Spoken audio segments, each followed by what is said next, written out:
नमस्कार। आकाशवाणी जयपुर अजमेर से प्रस्तुत है प्रादेशिक समाचार।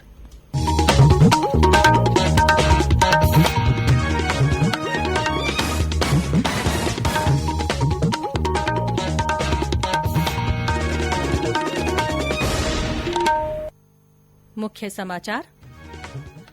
लॉकडाउन के तीसरे चरण में आज से ग्रीन जोन जिलों में बाजारों में फिर से दिखी रौनक। ऑनलाइन शिक्षण के लिए राज्य को आकाशवाणी पर मिला निःशुल्क स्लॉट। भाजपा प्रदेश अध्यक्ष डॉ सतीश पूनिया ने कांग्रेस के प्रवासियों से रेल किराया लेने संबंधित बयानों की कड़ी निंदा की। राजस्थान पुलिस ने लोगों से महामारी अध्यादेश के प्रावधानों की पालना करने को कहा। जम्मू कश्मीर में आतंकी मुठभेड़ में शहीद हुए कर्नल आशुतोष शर्मा को प्रदेशवासियों ने किया नमन। और प्रदेश में आज भी कई स्थानों पर बिगड़ा मौसम का मिजाज। कई जगहों पर हुई बारिश के बाद तापमान में आई गिरावट।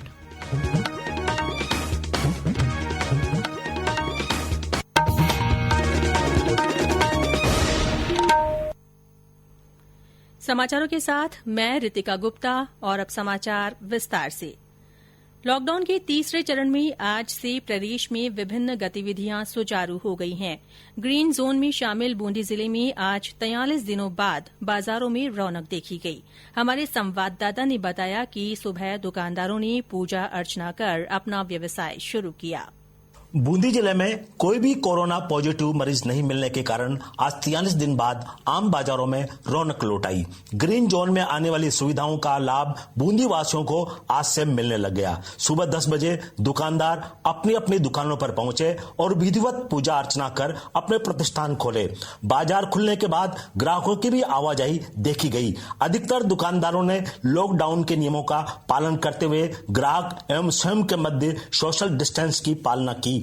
बाजारों में ग्राहकों एवं दुकानदारों पर नजर रखने के लिए पुलिस एवं प्रशासनिक अधिकारियों की टीमें घूमती हुई नजर आई। बाजार खुलने से दुकानदार एवं आमजन ने स्वागत किया है। राजकुमार दादीज, आकाशवाणी समाचार, बूंदी। बारां जिले में आज सभी दुकानें खुल गई हैं और व्यापार सुचारू हो गया है। जिले के अंदर रोडवेज बसें भी शुरू होने से यात्रियों को राहत मिली है। जिला कलेक्टर द्वारा निर्धारित रूट के आधार पर 10 बसों का संचालन शुरू किया गया है। बारां जिला भी ग्रीन जोन में शामिल है। सिरोही जिले में अभी तक कोरोना संक्रमण का एक भी मामला सामना नहीं आया है। यहां आज से अधिकतर गतिविधियां शुरू हो गई हैं।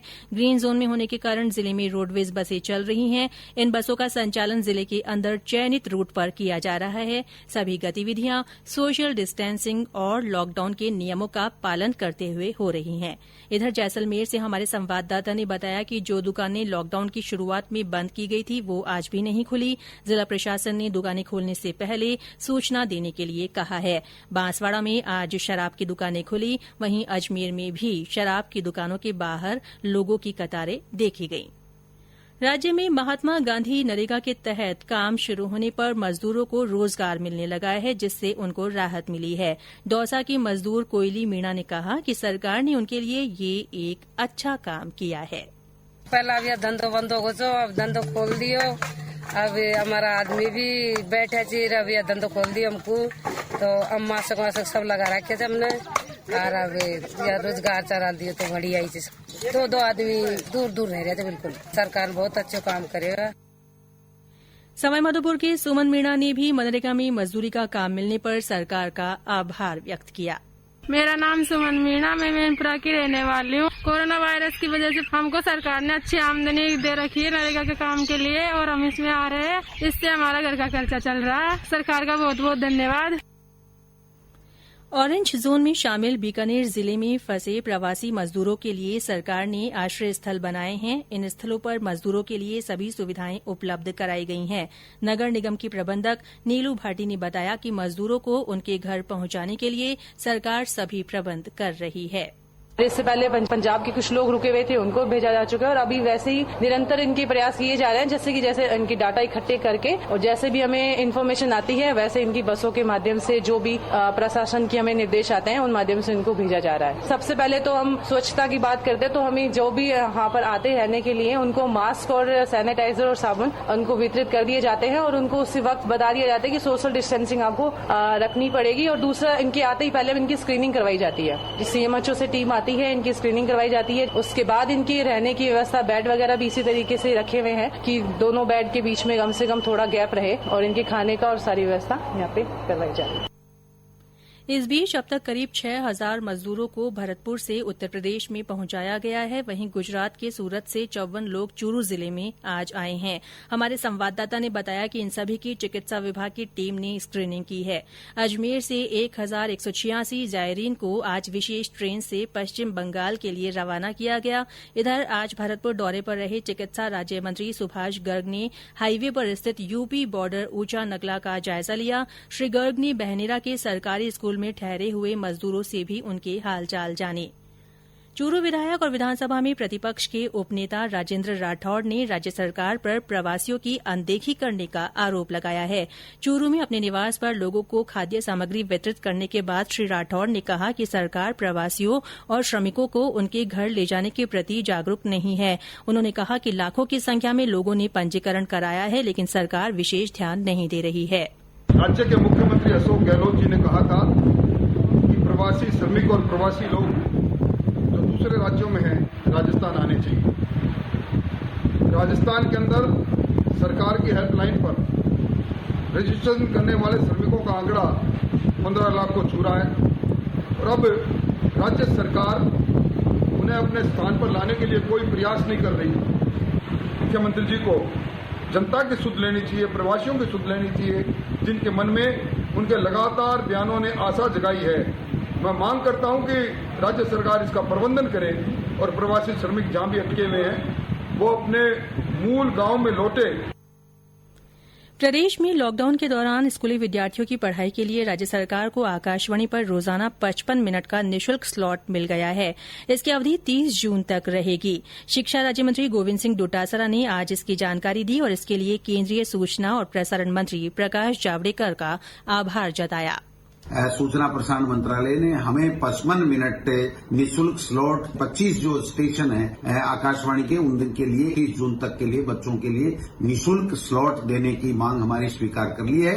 हमने RSTRT को निर्देशित कर दिया है, हमारे विभाग के अधिकारी लग गए हैं। 1-2 दिन में हम MOU करके इनको कंटेंट्स उपलब्ध करा देंगे जिससे हमारे बच्चों को एजुकेशन मिलेगी।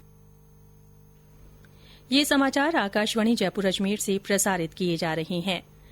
भारतीय जनता पार्टी के प्रदेश अध्यक्ष डॉ सतीश पूनिया ने कांग्रेस पर झूठ फैलाने का आरोप लगाया है।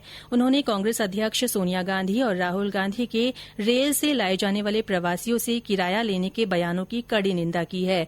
डॉ पूनिया ने कहा कि रेलवे के अनुसार फंसे प्रवासियों की सूची राज्य सरकार द्वारा उपलब्ध कराई जाएगी, जिनकी यात्रा के खर्च में रेलवे 85% रियायत देगी, बाकी 15% राज्य सरकारें वहन करेगी।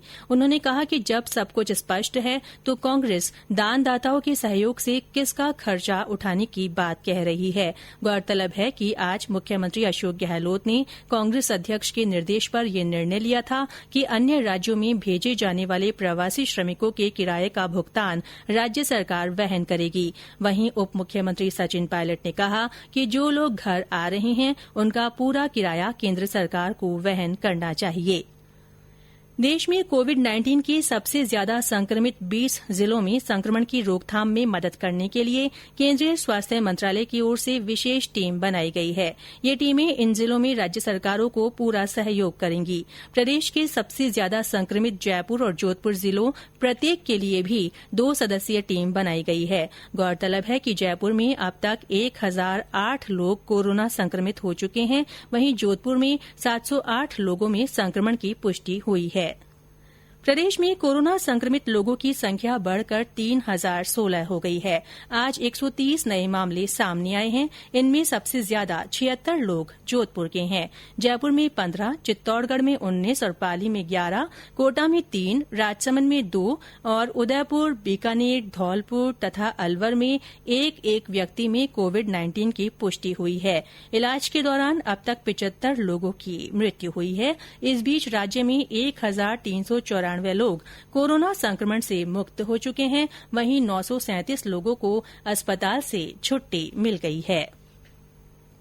प्रदेश के अतिरिक्त पुलिस महानिदेशक अपराध बीएल सोनी ने लॉकडाउन के तीसरे चरण के दौरान लोगों से राजस्थान महामारी अध्यादेश 2020 के प्रावधानों का पालन करने को कहा है। उन्होंने कहा कि लॉकडाउन कम होने का मतलब पूरी छूट नहीं है। लोग लॉकडाउन का अभी पहले की तरह ही पालन करें।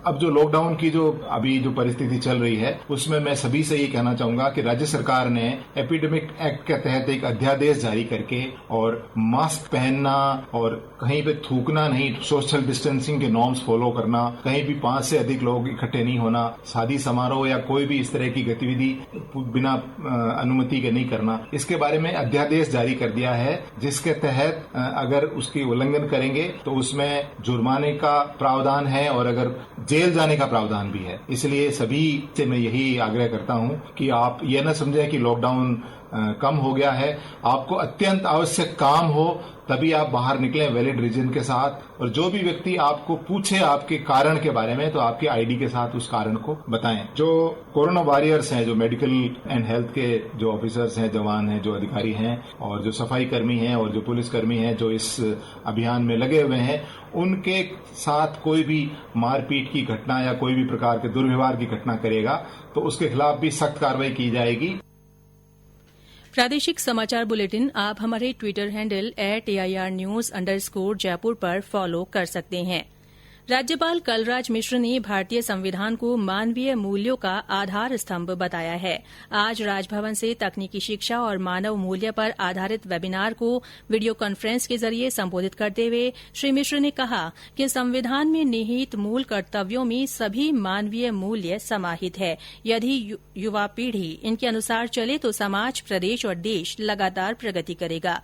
राज्यपाल ने कहा कि कोविड-19 के दौर में ऑनलाइन शिक्षा आवश्यकता बनती जा रही है। उन्होंने कहा कि लॉकडाउन इस बीमारी का स्थायी समाधान नहीं है। हमें अनुसंधान करने होंगे ताकि इस बीमारी से राहत मिल सके। बीकानेर तकनीकी विश्वविद्यालय की ओर से आयोजित इस वेबिनार में प्रदेश भर के 1000 से अधिक छात्र छात्राएं और अभिभावक जुड़े।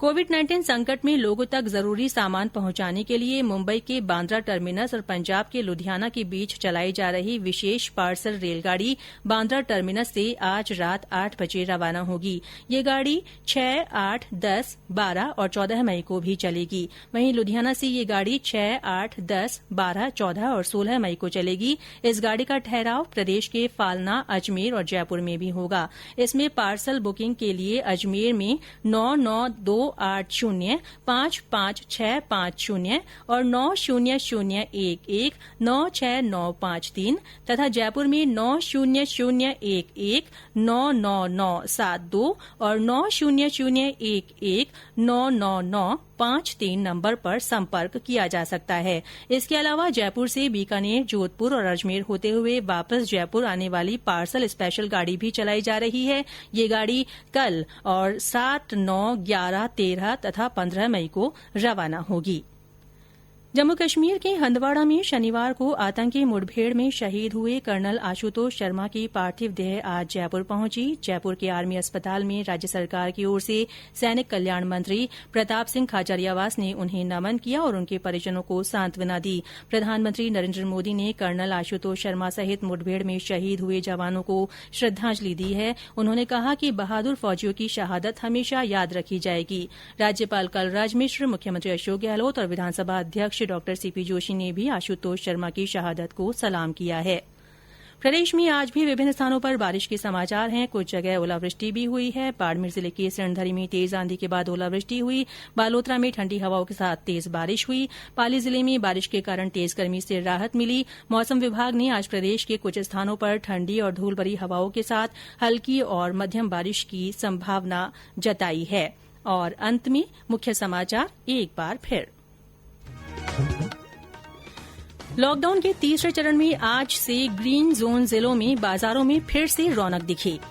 ऑनलाइन शिक्षण के लिए राज्य को आकाशवाणी पर निःशुल्क स्लॉट मिला है। भाजपा प्रदेश अध्यक्ष डॉ सतीश पूनिया ने कांग्रेस के प्रवासियों से रेल किराया लेने संबंधित बयानों की कड़ी निंदा की है। राजस्थान पुलिस ने लोगों से महामारी अध्यादेश के प्रावधानों की पालना करने को कहा है। जम्मू कश्मीर में आतंकी मुठभेड़ में शहीद हुए कर्नल आशुतोष शर्मा को प्रदेशवासियों ने नमन किया। और प्रदेश में आज भी कई स्थानों पर मौसम का मिजाज बिगड़ा, कई जगह पर हुई बारिश के बाद तापमान में गिरावट आई है। इसी के साथ प्रादेशिक समाचार बुलेटिन समाप्त हुआ। नमस्कार।